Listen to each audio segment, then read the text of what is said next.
That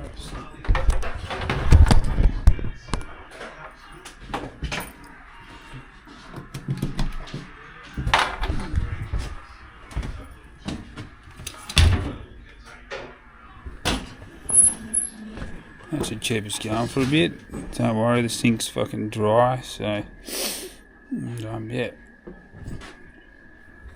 So yeah, like I was saying, the wire, I checked the feed, everything like that.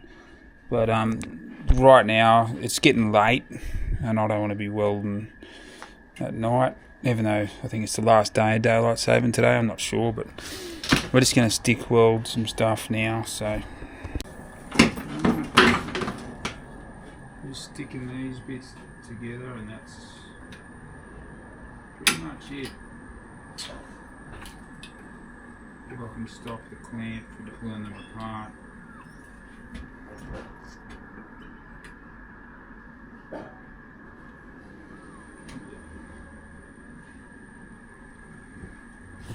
So that's just it. That's all I'm doing.